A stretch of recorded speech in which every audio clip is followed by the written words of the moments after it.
Hi, I'm Hal Roberts. This is Bridge City News. Here's some of the top stories we've been following. Alberta Premier Daniel Smith met with Prime Minister Justin Trudeau in Calgary, and one of the issues discussed was Trudeau's April carbon tax increase. The Justice Centre for Constitutional Freedoms is sounding the alarm over a bill they say will penalize your free speech. And the University of Lethbridge is celebrating more than $2.4 million in grant money from the federal government towards new research projects. Your nation, your province, your southern Alberta. From the heart of Lethbridge, it's Bridge City News with Hal Roberts.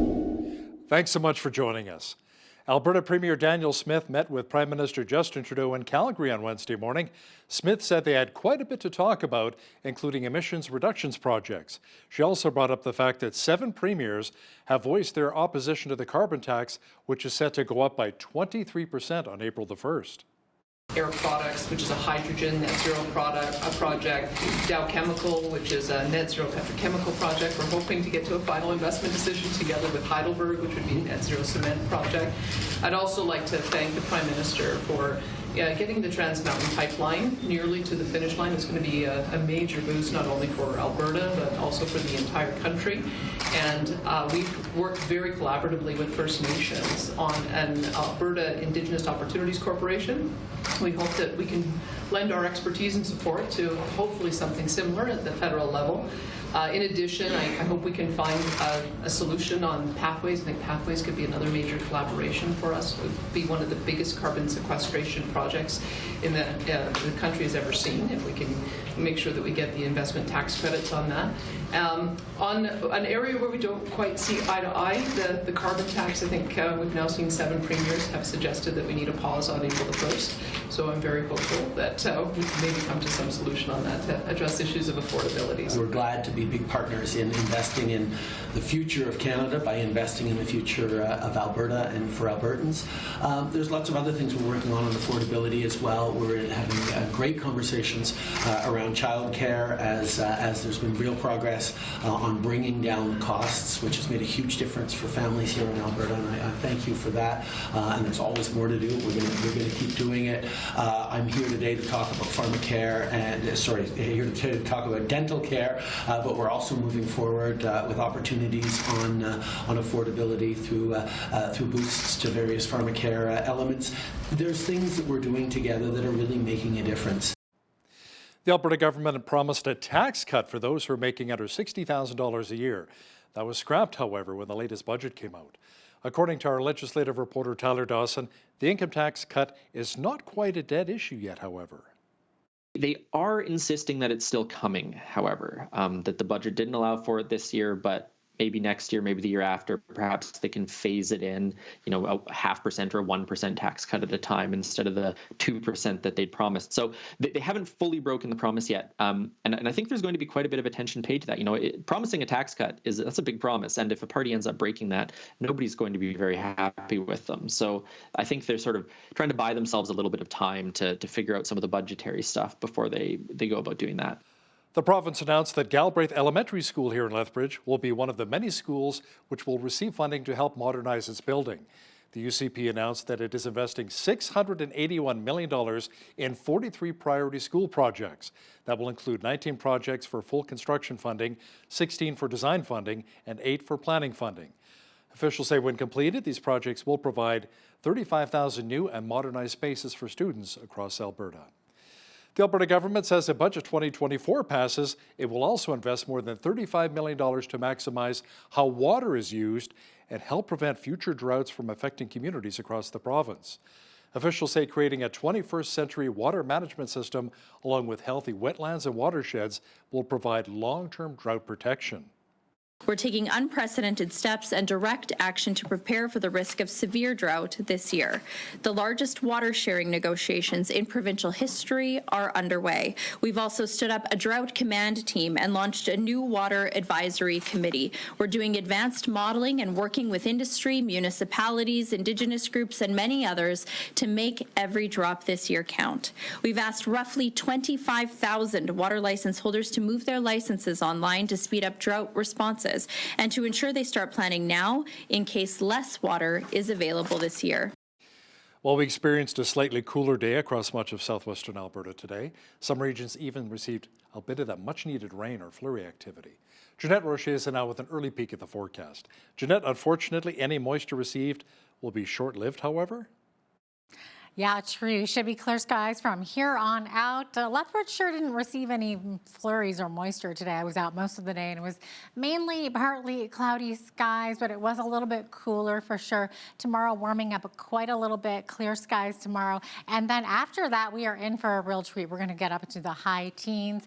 I'll be back later in the show to tell you just how warm it is about to get. Great. Thanks so much, Jeanette. The Justice Centre for Constitutional Freedoms is sounding the alarm over Bill C-63. They say it is the most aggressive assault on free speech in modern Canadian history. Now, to talk about this in more detail is the president of the Justice Centre, John Carpia, joins us once again from Calgary. John, what is your biggest concern with this bill? It's going to give powers to the Canadian Human Rights Commission to prosecute Canadians over non-criminal speech that is deemed to be hateful, which is incredibly subjective because hate, like beauty, is in the eye of the beholder. And if the Canadian Human Rights Commission bureaucrats deem your speech to be hateful, you can be subjected to a penalty of up to $50,000 payable to the federal government, plus an additional $20,000 payable to somebody who feels offended.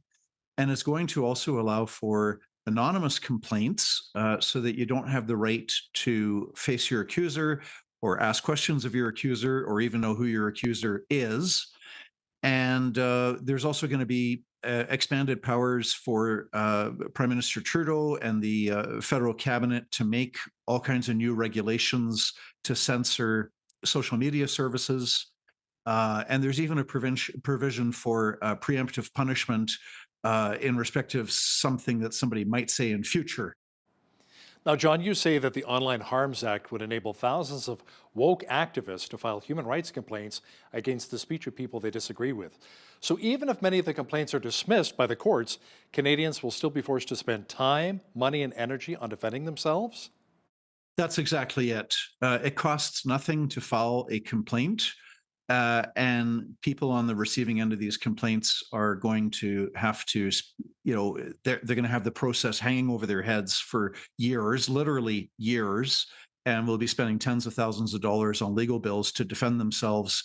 Or they could just write a $5,000 check and apologize and get rid of it. But neither of those alternatives is good for free speech. It's going to have a big chilling effect where people are going to self-censor on various sensitive topics, the immigration, Aboriginal policy, transgender ideology, parental rights. There's going to be a lot of issues where people are going to self-censor because they can get prosecuted for non-criminal speech that, in somebody else's subjective opinion, they might feel is hateful. So, John, where does Bill C-63 stand right now? Well, past first reading, and so it's important for people to contact their federal member of parliament by phone, by email, urge them to vote against the Online Harms Act, and people wanting more information about the bill that could be found on our website at www.jccf.ca. John Carpay, president of the Justice Centre for Constitutional Freedoms, thanks so much for joining us today from Calgary. A number of governments failed Canadians during the COVID-19 pandemic. Now, that's according to representatives with the Institute for Research on Public Policy and the Institute on Governance. The recent report outlines a number of areas where governments fell flat, including the IT sector, which the IOG says desperately needs updating. While there were innovative workarounds during the pandemic, the underlying IT systems are aging fast and need to be upgraded. Our report recommends the federal government should appoint a respected outside expert to undertake a thorough review of our IT systems and the decision-making around how they are used. With those recommendations in hand, there should be a minister and a chief digital officer who are truly empowered by the Prime Minister with clear responsibility and accountability to bring changes across government. In an effort to win the war in Ukraine, Russian President Vladimir Putin says his country is ready to use nuclear weapons. He did express hope, however, that the United States would refrain from certain actions that could potentially trigger a nuclear conflict. Они у нас постоянно находятся в состоянии боевой готовности. Это первое. А второе, и это тоже вообще признанная вещь, наша триада, ядерная триада, она является более современной, чем любая другая триада. Таких триад только вот у нас, да, американцев, на самом деле. И мы здесь продвинулись гораздо больше. У нас она более современная. И вся ядерная составляющая. Starvation is apparently being used as a war tactic in Gaza. That's according to Joseph Borrell, who's the High Representative of the European Union for Foreign Affairs and Security Policy. He made the comment before the UN Security Council. But this is a humanitarian crisis which is not a natural disaster. It's not a flood. It's not an earthquake. It's a man-made. And when we look for alternative ways of providing support by sea or by air, we have to remind that we have to do it because the natural way of providing support through roads is being closed, artificially closed. And starvation is being used as a war arm. And when we condemn this happening in Ukraine, we have to use the same words for what's happening in Gaza. As Israel continues to contend with rockets being fired from Lebanon by Hezbollah into northern Israel, comes word that the Israel Defense Forces have taken out a top Hamas commander in Gaza. TBN Israeli correspondent Yair Pinto has more now from Israel. Among Israel's military and intelligence professionals, there is a growing consensus that Marwan Issa, the third most senior figure in Hamas, has been eliminated in recent days. Issa is the deputy of Muhammad Def, a senior field commander of Hamas's military arm. These men are amongst the most wanted terrorists in the Gaza Strip. According to intelligence reports, Issa was in a building in the Nusrit refugee camp in the center of the Gaza Strip when it was attacked by the IDF earlier this week. He's believed to have been killed during the attack, and both the IDF and Hamas are repeatedly trying to confirm this. U.S. President Joe Biden and former U.S. President Donald Trump both secured nominations for their respective parties. They each won several states and primary elections on Tuesday night to secure their victories. The two 2020 contenders will provide the United States with its first rematch in a presidential election in 70 years. The latest poll suggests it may be a very tight race between the Republicans and Democrats. The nominations will be made official at party conventions later this summer. Americans head to the polls on November 5th of this year. They've only been in use for about 4 months, but already there are issues surrounding the downtown bike lanes here in Lethbridge. Some people want them gone altogether. BCN's Jeanette Roche has the details. They were supposed to be a green initiative, encourage physical activity, and bring more people to the downtown area. But these bike lanes have been a source of contention. I've been here 10 years living downtown. I never see bicycles downtown except for in Galt Gardens. During Tuesday's City Council meeting, Councillor Rayco Dodick brought forward a resolution to stop construction of the last phase of the bike lanes, which is just a small section of 7th Street South. The reason? The city has received a number of complaints about these lanes. Particularly, the additional curb has caused some safety concerns. Well, there's the addition of a curb, so struggling to get from a vehicle over that first curb and then the second curb to get to the store. To lift it up. This is creating safety concerns for people with mobility issues or small children and increases the risk of being hit by a bike. So we have lost a few parking spaces. Another issue, the bike lanes have also cut down about 30 downtown street parking spaces. However, the city says those spaces have been made up for with available parking at the Park and Ride and other downtown parking lots. Then there are the drivers who say it's reduced the number of car lanes to just one, which really backs things up, particularly during rush hour. It's so silly because now there's only one lane each way and the parking is taking up what should be the other driving. It just causes traffic jams. City Council shared concerns there could be contingencies with grant money intended for this last phase of the project, a cost of around $350,000. In the end, Council voted to refer the matter to the May 2nd meeting of the Assets and Infrastructure Standing Policy Committee, where they could hear even more public feedback. The city also plans to have a booth set up at the April 25th Community Conversations event before moving forward. Meanwhile, the downtown BRZ has been tasked with working with city administrative departments to come up with solutions. We're very much of the opinion that before final decisions are made on the bike lanes, that we need to give the bike lanes a chance to prove themselves or not. I think it's perhaps a little premature to consider getting rid of the bike lanes before we've had a full season of seeing what the bike lanes can contribute to our infrastructure. For Bridge City News, I'm Jeanette Rocher. Wednesday was a very first for women at the University of Lethbridge, which included some high-profile speakers. BCN's Naveen Day explains why in this next story. An impressive roster of leaders graced the University of Lethbridge campus Wednesday for its first ever International Women's Day Leadership Conference. Vice Provost for Equity, Diversity and Inclusion, Martha Matherin-Moe, was one of the key organizers of the inaugural event.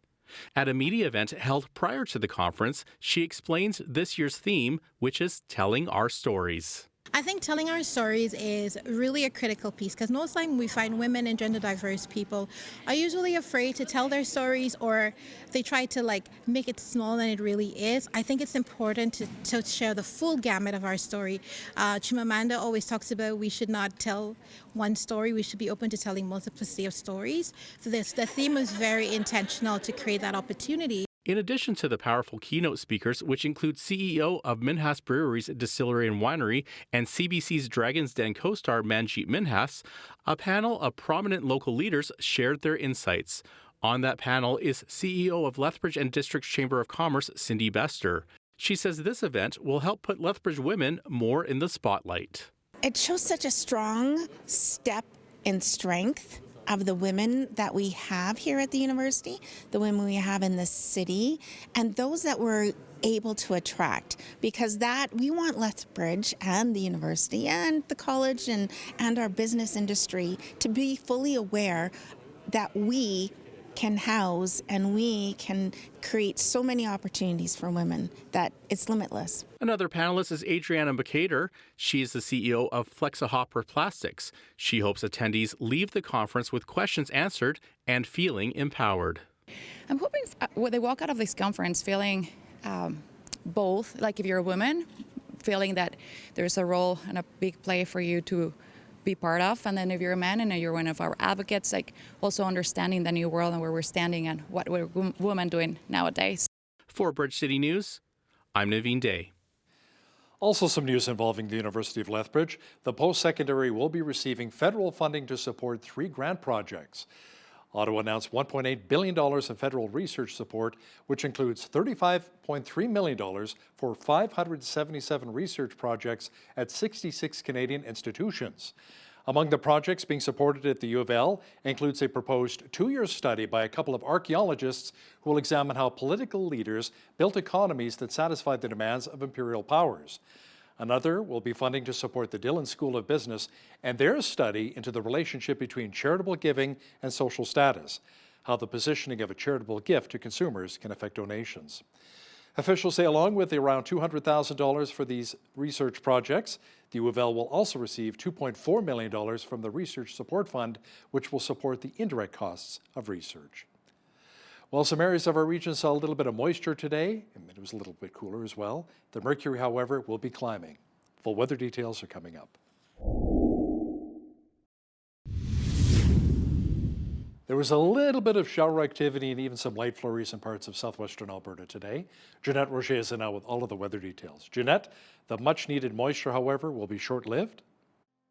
Yeah, short-lived indeed. Mainly sunshine and warmer temperatures from here on out, with the exception of we have that little 9-degree day there tomorrow on Thursday, so still in the single digits tomorrow. But after that, look at that beautiful weekend ahead of us too. High of 17 on Friday, same thing for Saturday, clear skies, up to 18 on Sunday, 19 on Monday, if you can believe that, almost 20 degrees. And then we finally reach our first day of spring into early next week, high of 16 on Tuesday. So we're well above the average high for this time of year, which is 5 degrees minus 7. The average low, 15, was our record high on this day back in 1992, and the record low was minus 30 back in 1967. Sun rose this morning at 7:47, sunset at 7:35. We're looking at 11 hours, 48 minutes of daylight today. Okay, on the west coast, mostly across the prairies too, mainly sunny skies, high of 10 in Victoria, 12 degrees in Vancouver with clear skies, sunshine across Alberta tomorrow, high of 11 in Edmonton, 8 degrees for a high in Calgary. As we get into Saskatchewan, we're seeing a high of 0 with clear skies in Saskatoon. Now Regina's under a fog advisory this evening. Fog should be lifting by the morning, high of 1 degree tomorrow, seeing a 30% chance of flurries tomorrow as well. Same thing for Winnipeg, high of 2 and 30% a chance of flurries. As we get into Toronto, seeing rain. So 5 millimeters of rain expected tomorrow, high of 12 degrees, 12 for a high in Ottawa as well, and 13 in Montreal with partly cloudy skies. As we get into the Maritimes here, Atlantic Canada, 6 degrees for Fredericton. Fredericton seeing a 60% chance of flurries in the morning, switching to a 60% chance of showers by the afternoon. Halifax, partly cloudy skies, 7 for a high. Charlottetown seeing mainly sunny skies, 3 for a high, and then 1 degree, the expected high in St. John's tomorrow. Could see some rain and possibly some freezing rain there as well. So there you have it. That is your forecast. A new report suggests that more than 75% of Canadian workers want to leave their jobs to pursue other opportunities. Recruitment firm Hayes says the results of its survey are alarming and reveal growing discontent among workers over pay, their roles, and benefits. It found that more than half of employees feel more stressed this year than last year, and nearly half are unmotivated to work. Hayes says employers are struggling to retain and motivate a workforce that is fed up with wages that lag well behind inflation. Telecommunications company Bell says it is now using aerial alarms to prevent theft and vandalism. Officials are also calling on the government to create stiffer penalties. Bell says it has seen 1,000 security incidents since January of 2022, with the vast majority involving people who are stealing copper. It says aerial alarms are designed to alert local authorities when an incident is detected so that they can respond quicker to catch the thieves. Cut cables often take 10 to 12 hours to repair, leaving Canadians without access to internet, TV, home phones, and emergency services. Now, here's a look at today's markets. The TSX was up 139 points on the day to finish at 21,970. The Dow was up 37 points to 39,043. The S&P 500 was down 9 on the day to 5165, and the Nasdaq was down 87 points to 16,177. West Texas Intermediate Oil was up 216 to 79.72 US per barrel. Natural gas was down 6 cents to $1.66 US. Gold was up 16.07 on the day to 21.7441 US an ounce, and silver was up 86 cents to 25.01 US an ounce. Feed wheat is at $8.16 per bushel, barley's at $6.18, canola's at $14.22, and corn is at $7.44 per bushel. Live cattle April contract was up $1.68 to $189.93. Feeder cattle were up $1.30 to $250.28, and lean hogs April contract was down 48 cents to 84.88. The Canadian dollar was up slightly over the past 24 hours to 74.24 US. Recapping one of our top stories, Alberta Premier Daniel Smith met with Prime Minister Justin Trudeau in Calgary on Wednesday morning. Smith says they had quite a bit to talk about, including emissions reductions projects. She also brought up the fact that 7 premiers have voiced their opposition to the carbon tax, which is set to go up by 23% on April the 1st. So who is the frontrunner to succeed Rachel Notley in June as head of the Alberta NDP? Will it be former Calgary Mayor Ned Nenshi, who recently threw his hat into the ring? Our legislative reporter Tyler Dawson will talk about some of the candidates and who may be the favorite in just a few moments here.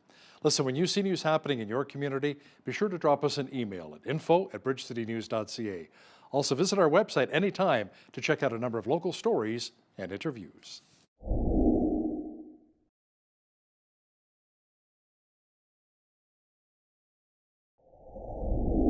Some new players have entered the Alberta NDP leadership race. The party will choose its successor for Rachel Notley on June the 22nd.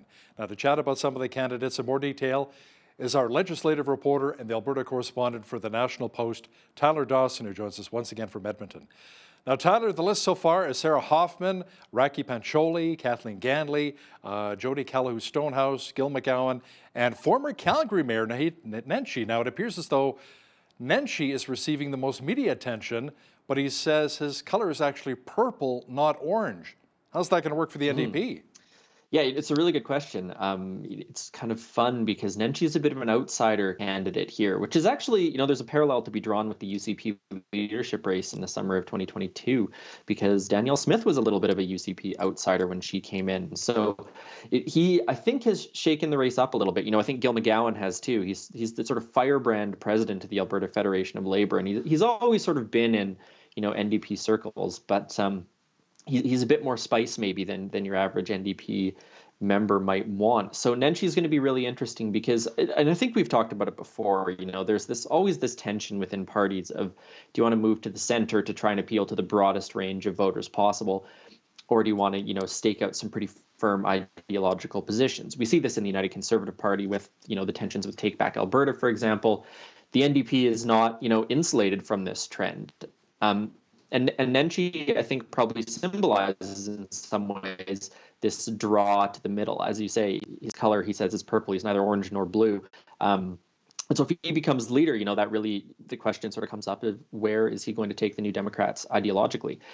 But the big thing I think that's interesting about Nenshi is, as you sort of alluded to, the coverage. And part of the reason for that is that people know him. People know his name.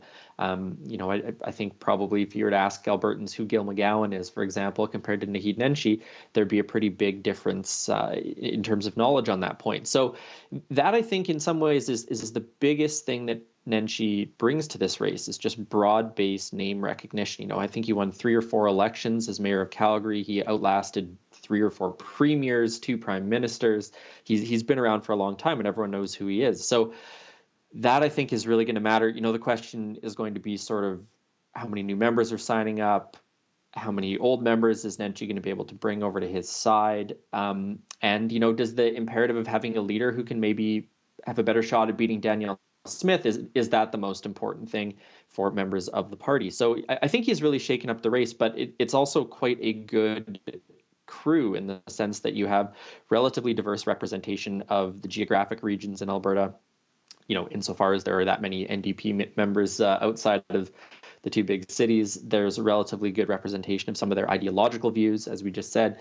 Nenshi, a little more centrist. Raki Pancholi, for example, has criticized the carbon tax. You have Gil McGowan, who's a very left-wing sort of labor guy in particular. So it's shaping up, I think, to be quite an interesting race. And certainly Nenshi, by virtue of his name recognition, I think is now going to be considered the presumptive sort of front runner. Whether or not that's fair or true, a little bit harder to say, but big shakeup to the race, I think, and everyone was sort of expecting it to happen. It just happened to occur this week. Now, you mentioned Take Back Alberta earlier, Tyler, and I've noticed lately that Danielle Smith is kind of distancing herself a little bit more from the folks with Take Back Alberta. Why do you think that is? Well, I think it probably has to do with the tone that the Take Back Alberta founder and leader David Parker has taken over the past few weeks. There's been a couple really nasty personal attacks made by Parker against Nenshi, Sarah Hoffman, and he's just sort of become a little bit more of a toxic political figure, I think, than he has been in the past year or so. And Danielle Smith, to her credit, I think, at the start, when she first became premier, she said, look, I'm a premier for all Albertans. I'm not just a premier for the Take Back Alberta people or my supporters within caucus or my supporters within the party or even the people who voted for me. So I think it sort of got to the point where she had to say, this person does not speak for me, does not influence me, because there was, sort of escalating attention on Take Back Alberta's activities. So, that doesn't mean they've totally faded away. But, I do think, which changes the subject just a tad, I do think there has been a little bit of a tendency in commentary on Alberta politics to overstate the power of Take Back Alberta. The people who've been members of the United Conservative Party for a long time, the former Wild Rosers, the former PCers, they still do have power. They are still voting on resolutions. They are still voting in, the board elections that we talked about a couple months ago. So, there's this perception, I think, that Take Back Alberta is sort of this sinister backroom organization that's pulling the strings of power. And I just don't think that's really true. I think they are a player in the landscape, and they are getting perhaps more attention than is warranted. But certainly Smith has, as you say, taken some steps to sort of distance herself from that sort of wing of the Conservative movement in the province. Now, the province also distanced itself from a tax cut for those with incomes under $60,000 a year, and that was scrapped when the latest budget came out. Why do you think they broke this promise? Well, the issue is fundamentally just one of money. In order to implement a tax cut, that obviously would have cost the government some revenue. And so they were looking at the pretty tight budget this year and thought, oh, well, geez, if we implement this tax cut, how many tens of millions of dollars are we going to lose out on? They are insisting that it's still coming, however, that the budget didn't allow for it this year, but maybe next year, maybe the year after, perhaps they can phase it in, a 0.5% or a 1% tax cut at a time instead of the 2% that they'd promised. So they haven't fully broken the promise yet. And I think there's going to be quite a bit of attention paid to that. Promising a tax cut that's a big promise. And if a party ends up breaking that, nobody's going to be very happy with them. So I think they're sort of trying to buy themselves a little bit of time to figure out some of the budgetary stuff before they go about doing that. Tyler, Premier Daniel Smith has said in the past that she wants to get off the roller coaster ride, which is the energy prices, really tied in with that. Instead, the plan is to invest more into the Heritage Savings Fund. The plan with Budget 2024 is to put, around $2 billion into the fund and maybe, live off the interest?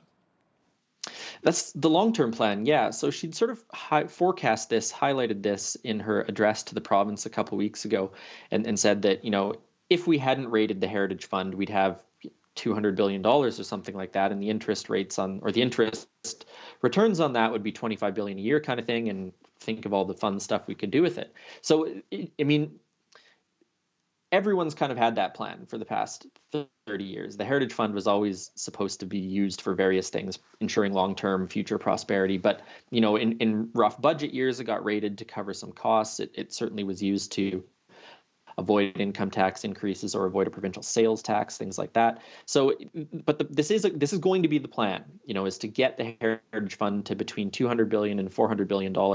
The interest rate should be enough to sort of fund the government's operating expenses each year, if that happens. So that $2 billion is one of the early phases in this, early steps in this. There's supposed to be a more thorough, more robust, more complete sort of roadmap to get the trust fund to that huge number by 2050. Obviously, that's not a very large amount of time. It's 25-ish years to get there. And the fund, I think, is around 20 or 25 billion. So that's a 10-time increase in 25 years is going to be quite an ambitious promise, I think. But it'll be very interesting to follow that and also see whether or not, if budgets continue to be tight, if this government is going to sort of retain the fiscal discipline to not go into the Heritage Fund, because it was Conservative governments in the past that have done that. I'd actually like to see a breakdown of percentages of how much money from oil revenue actually went into the Heritage Fund. So if we kind of turn our back a little bit on the energy sector, we maybe not have as much money to put into the Heritage Fund. So I'd kind of like to see the breakdown on that. Now, the budget is also calling for a $5,000 tax credit for skilled workers, hoping to attract them here to our province. The Alberta is Calling attraction bonus will cost around $10 million, Tyler, and will target more tradespeople and healthcare workers. Is this something very similar to the campaign that Jason Kenney rolled out when he was still premier? It is, yeah. It's essentially the same thing, or a part of the same thing. They've had this whole campaign to attract people, and now they're saying, but if you come here, we'll give you some money. And so that the number is $5,000 per person. If they work here for a year, I believe they have to file taxes here at the end of the next year, and then they'll get that tax credit. And so the reason it's $5,000 is that that's apparently about the average cost of moving to Alberta from another province to sort of set up a life here, because I believe the original promise was more like $1,200. So it's gone up. It's a better deal for folks who are thinking about moving to Wild Rose country. The really interesting thing is that this has been pitched, as you said, as attracting skilled tradespeople and healthcare professionals, but they're not specifically targeting healthcare professionals. And the minister, Matt Jones, I think, was asked about that. And he said, look, the healthcare worker shortage, it's a problem in Alberta, but it's a problem everywhere else too. So the government is sort of aware that they don't necessarily want to poach healthcare workers from other provinces, and instead they want to try and work more collaboratively to solve this problem. But, for everyone else who's thinking of moving here, skilled tradespeople, things like that, there's this $5,000 available. I think it's one of the best provinces in Canada. I'm a little biased, mind you, but I've lived in BC, Ontario, and I've lived in a few provinces as well. Now, the federal carbon tax is set to go up by quite a bit April 1st, Tyler. The Conservatives are demanding that the hike be paused. The Saskatchewan government is refusing to collect it altogether, but it's a little harder for Alberta to do the same thing. Can you explain why that is? Well, it's basically because Saskatchewan has Sask Power, sort of a Crown Corporation entity that manages what would be the collection, basically, of the carbon tax. And so the provincial government there said Sask Power is no longer going to collect the carbon tax and remit it to the federal government. And then there was some talk about maybe the Saskatchewan government was going to have to pay that out of tax revenues. And a couple weeks back, they said, nah, we're not going to do that. So they're in a bit of a showdown with the federal government here right now.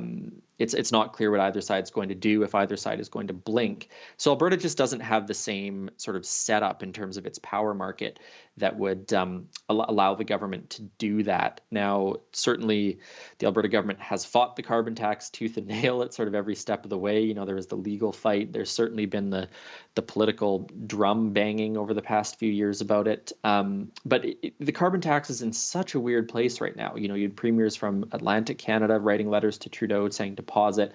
They already had the suspension on home heating oil earlier this year, or perhaps late last year.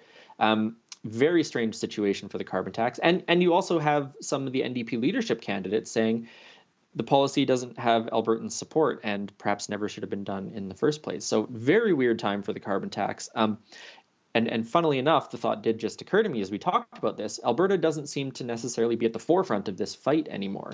A lot more attention being paid to Saskatchewan, a lot more attention in the last couple of days being paid to other premiers that have spoken out about this. So who knows? But the premier and the prime minister met today, and I can't imagine it wasn't something they talked about. Now, the province has moved to change some of the rules around our electricity market. It is somewhat complex, Tyler, but in the end, it should save consumers some money? That's the idea. And the basic problem that the government is trying to address is that electricity gets sort of put onto the market, it gets bought, resold, et cetera. And so what some power producers are able to do is they hold back some of their electricity so they can get a higher price for it. That practice is basically going to come to an end. They're going to have to put their electricity to market. They won't be able to sort of artificially inflate prices. So that ought to have some effect on bringing down Albertans' power bills. Not that electricity is the big thing we use maybe over the winter for heating our homes, but it's getting warmer and air conditioner season will be upon us, hopefully in not that much time, and electricity will start to become more important. So hopefully it'll keep bills down a little bit. Yeah, beautiful weather just around the corner here. Love it. Now, Tyler, with the full fuel tax, provincial fuel tax of 13 cents a litre back in place here in the province, to perhaps even the playing field, the Alberta government is instituting a $200 annual charge on electric vehicles. Apparently that money should help bring in around, $8 million by 2026, 2027. Now, how would that work, however, with those with hybrid vehicles? One of our producers here has a gas and electric vehicle. Mm-hmm. Is he paying for both? The provincial fuel tax plus getting hit with that annual $200 a year charge? No, hybrids are actually exempt from the electric vehicle charge. So that's just going to be on pure electric vehicles. Now, obviously, a hybrid user will be paying the fuel tax on whatever gasoline they're using. But no, the electric vehicle tax is specifically for electric vehicles. And the basic argument is, look, electric vehicles might not use gas, but they certainly do cause wear and tear on the roads. Therefore, they should have to pay, something to access this network that's publicly funded. And the government says that $200 is about what the average Albertan pays per year in the fuel tax. So if you're filling up enough times that it adds up to $200, electric vehicle owners are going to have to pay the same. Now, the counter argument to that has been, well, if that's the issue, why not perhaps tax vehicles by their weight or something like that? So it's a bit of an odd one. I mean, I think we're probably the only jurisdiction in Canada that's implementing this, and no doubt it's going to make electric vehicle advocates quite angry. But as you said, about $8 million down the road here that the government will be bringing in. So certainly they're trying to balance some fairness. They're trying to balance a little bit of revenue earning capability, because, you know, if the fuel tax is worth X amount of money every year, if everyone switches over to electric vehicles in the next 10 years, that's going to be a big chunk of money the government loses out on. By the way, the producer was telling you about was just jumping around and celebrating out in the control room there. So he's pretty happy to hear that. It's good to be the bearer of good news, you know? That's right. He's our legislative reporter and the Alberta correspondent with the National Post. Tyler Dawson, thanks so much for joining us today from Edmonton. Thanks for having me, Hal.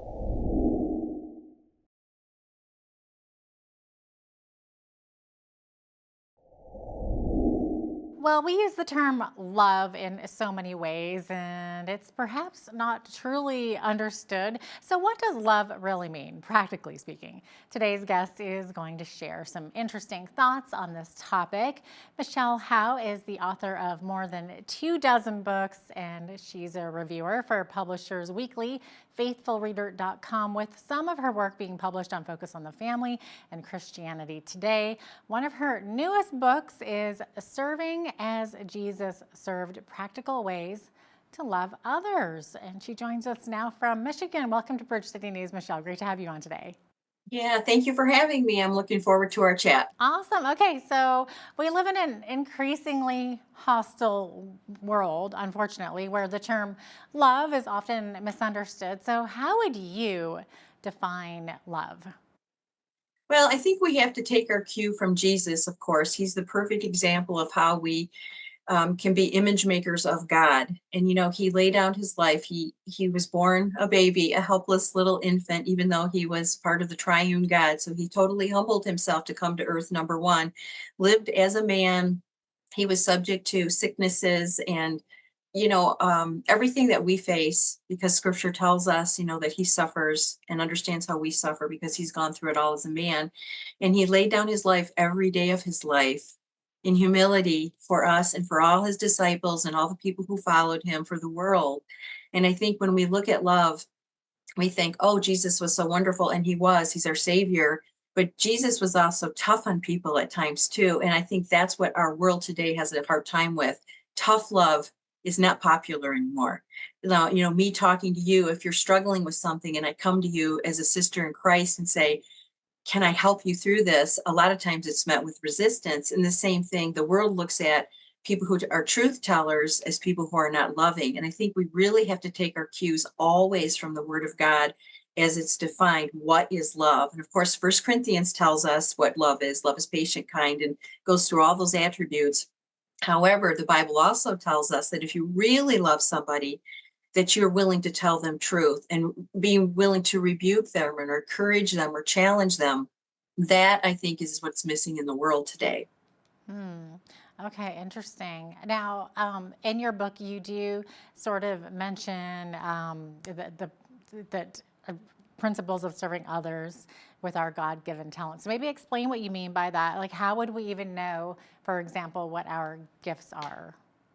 Well, you know, scripture tells us that the Holy Spirit has given each one at least one gift. And most people have more than one spiritual gift. It could be the gift of teaching, the gift of helps, the gift of encouragement, the gift of giving, whatever it is.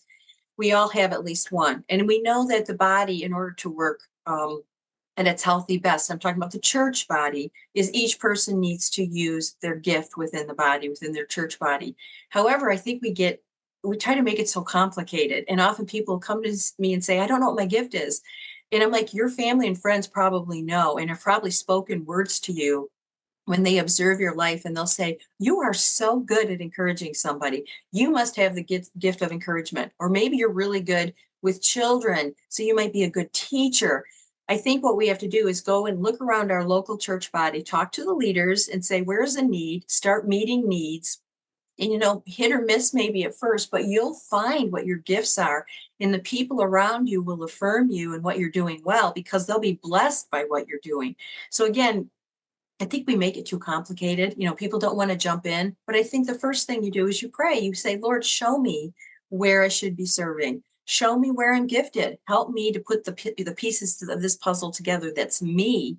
And then you start serving, and you'll find out sooner or later where you feel that sweet spot of, oh, this is where the Lord wants me to be. Yeah, that's super encouraging. Okay, so Michelle, you have a chapter titled, What Does It Look Like to Love Others? So maybe talk a bit about that. Well, just as we just said, everybody's different. We're all created uniquely. I mean, Psalm 139 tells us that, God knew us before we were even formed. He knew every bit of us, and his thoughts are upon us all the time.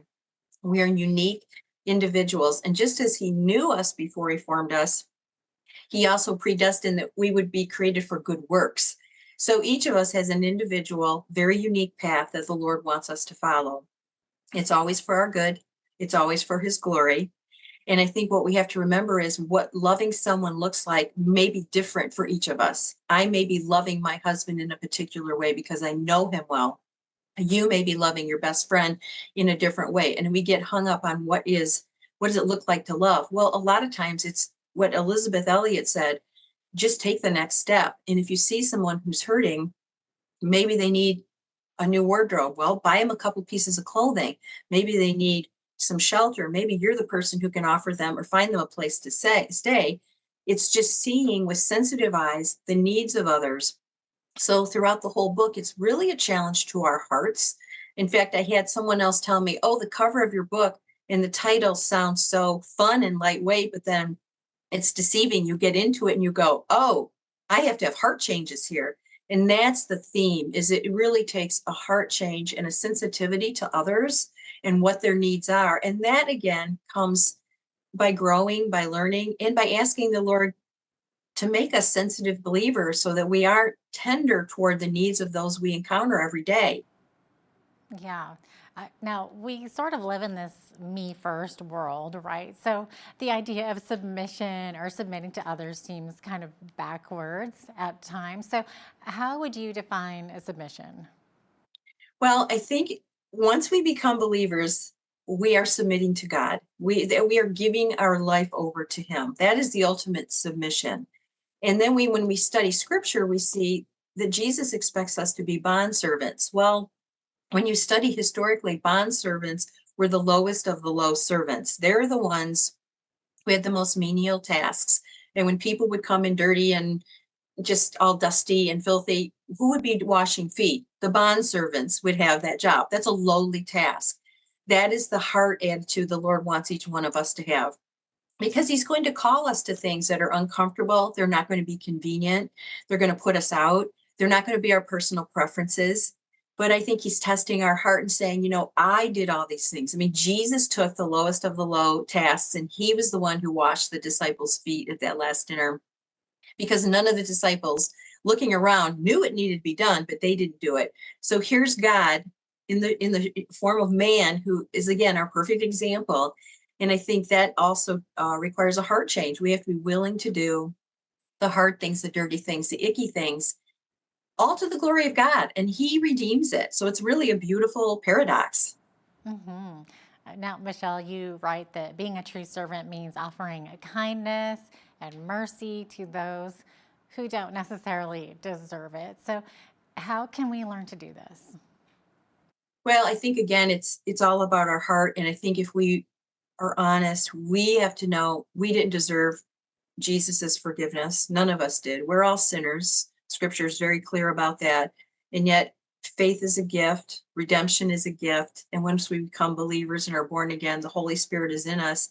He empowers us to love others who are unlovely, unkind, who could be our enemies, who could be purposely trying to hurt us. And I'm not saying we go into dangerous situations with people at all, but we need to learn to overcome evil with good. And that's hard. That's another death to self, to try to reach out with the olive branch of peace to someone whom maybe you're struggling with in your family, or a friend who maybe isn't a friend anymore because there's been a misunderstanding. Could be somebody you work with.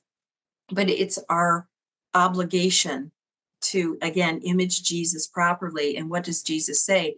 Forgive 70 times 7. And we are all going to be hurt. We're going to be hurt by churches. We're going to be hurt by other believers because we're frail and we're sinners, and we will fail each other. We're weak.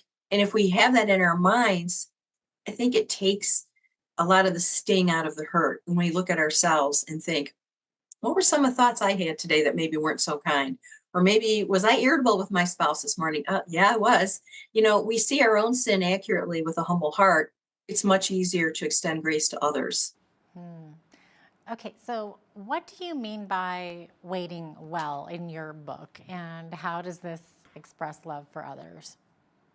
Well, sometimes I think not sometimes, most Americans, Canadians, all of us really expect things to happen fast. I don't think any of us are good at waiting. We are in such a technological world now where we can get fast food, fast, get on Amazon, you get whatever you want in a day. I mean, we've almost trained ourselves to not be patient, which is not a good thing, because then when it comes to relationships, we must exhibit care and patience to others, because again, they're not perfect. We're not perfect. There's bound to be some rubs, some stress, whatever. So when I think about people, I'm like, okay, we have to go back. We have to love them as Jesus loves. And that in part means waiting well, because sometimes you want people to be more mature than they are. I mean, I have 4 adult children. I remember raising them thinking, I've already told you this 50 times. Why are you still doing this? And then I have to step back and think, they're 7 years old or they're 8 years old. They're immature, right? They're immature. They're not they're not me yet, where, I'm an adult and I know better. And I think waiting well is one test of real love and real service toward others, because depending on what kind of home you grew up in or when you came to Christ, you may never be where I think maybe at your chronological age you should be, but the Lord sees your growth, and that's all that matters. I need to be gracious. I need to be patient. I need to come alongside you and love you, just as I hope you will do for me. And you mentioned a key word there, which was home. So you say that home is often the place where we learn to develop our character. So, I mean, that makes a lot of sense to me, but maybe talk a little bit about that. Well, you think about, I love Paul Tripp as an author and a speaker, and he'll talk about a husband and wife having an argument, and then the phone rings, and so they answer it, and they're all peaches and cream. And then he talks about the hard-headed attitude of that and how revealing it is. He said, you have 2 people who are angry with each other, and then as soon as the third person walks into the situation, even via a phone call, everything is fine. And he said, we all make choices in how we treat others. And we have to try harder and make more effort to treat our family members the way we would treat strangers, friends, acquaintances. And again, I really do believe, because the marriage relationship and the relationship between children and their parents is where God grows us up, because you're living with people 24/7. Everybody has got a different bent, a different personality, different strengths and weaknesses, different irritation levels. What might bother one of my children won't bother the other 3, and then the other one might bother all 3. And how do you have to be peaceable with these kids and with the spouses as well? It's a 24/7 boot camp. But I believe God designed it that way, because that's where we grow, and that's where we can extend grace, and that's where we can say, I blew it. Please forgive me. Forgiveness is a big, important part and element of a healthy family home. Yeah. Oh, what better way to learn than with your family, right? Those Yes. that are closest For to you, good, for good or sure. for bad. Yeah. Exactly. Now, most of us, speaking of which, most of us don't really feel comfortable confronting others, even if it's for their own good. So any tips on this speaking the truth in love? Well, and we talked about it a little bit earlier, to have a healthy Christian church body, there's going to be times in every one of our lives where we're going to have a friend, or it might be your spouse, it might be your child, it might be someone you just are at church with, and you see them going down a dangerous, sinful path, and you love them. And because of your great love for them, you're willing to do the hard thing. And the hard thing is to contact them and just to prayerfully say, can we get together for coffee or tea, or can I have you over, for an evening? I just would like to get together. But I think the important thing is we bathe those conversations in prayer, for a while before we take them on, for your own heart, to make sure it's pure and it's humble and you're gentle and merciful when you're entreating someone to turn aside and turn back to Christ. And the stakes are eternity for a lot of people. We don't go in angry or impatient. We don't go in as a know-it-all. We don't go in as a I'm better than you or I have it all together. No, you go in as one sinner showing another sinner where to find the bread, which is the truth in the word. And I think it's so necessary. And I've had friends that had to rebuke me over the years, and they did it so nicely. I mean, did it still make me go, oh, yeah, but they did it so sweetly and so kindly. And I had a bad attitude about things, and they helped me really look into my heart. And then I was able to find healing and then move on, so I wouldn't be bitter or angry at another situation. And we all need friends who will tell us the truth. I really feel sorry for people who don't have at least a few people in their life who are courageous enough to say, you're wrong here. Now let me help you get back on the right path, or let's look at this biblically, because we all have blind spots. Yeah, 100%. Yeah, it looks like we are very much running out of time here. But really quick, what do you hope that readers will take away from your book, Michelle? You know, I think the most important foundation of the book is that Jesus led the way in how we are to practically serve others. And it's one thought, it's one action, it's one step at a time. And throughout each chapter, I give like an action point for every day. Little steps, not big steps, just little steps that can really help you reframe your thoughts about others, about serving. And they're very introspective about us checking our heart. So that's what I like to encourage people to do, is take baby steps. Don't try to change your whole world. One step at a time, one step closer to the Lord, and you'll see, I think, amazing things happen within and with the people that you're ministering to. Michelle, thanks so much for being with us today. Really appreciate it. Thank you. Absolutely. Michelle Howe is the author of Serving as Jesus Served, Practical Ways to Love Others. I'm Jeanette Roche. On behalf of all of us here at Bridge City News, thanks so much for watching.